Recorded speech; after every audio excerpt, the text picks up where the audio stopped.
I feel pretty good about how I finished. I didn't make the cut. It'd been nice to, to fish again this weekend, but, overall, I think I had a good tournament. I definitely put myself in a position for the second half of the season to make another run at Angler of the Year, and I feel like I should move up a little bit in the points.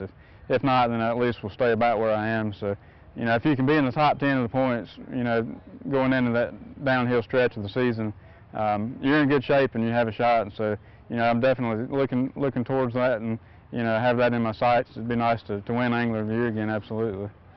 How did this Lake Norman event kind of compare to last year's tournament? We ended up fishing this lake, about right at the same time we did last year, and it turned out to be almost an identical tournament as it was last year, at least for me. I'm sure some other guys were doing some things different, but we had bright skies, sunny conditions, fish pulled up on the bed, right before this tournament, and there was just a ton of sight fish caught. And Lake Norman is it's known for having so many fish in it, and it makes for a good tournament because everybody catches fish, and you're always just one or two good bites away from being in the middle of the pack to moving all the way up to the top. So it's exciting for everybody. I enjoy fishing here.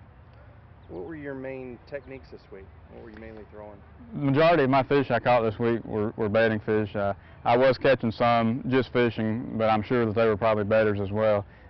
In practice, I'd pretty much made up my mind that that's what I was going to concentrate all my efforts towards in the tournament. So I spent all 4 days looking for fish and looking for areas that I thought held bigger fish. And as far as techniques, one of the things that I was doing was taking a pointer 78 and we pulled the hooks off of it, or bend the hooks down where I couldn't hook them, and fish it around spawning flats and spawning coves to pull fish up off the bed. I wasn't really trying to get them to bite, but I was using it just to pull up bedding fish that were a little bit deeper, a little bit deeper water, or maybe hidden, the ones that I could find that maybe everybody else wouldn't find. So I think that was key for me catching some of the better fish that I caught in this tournament.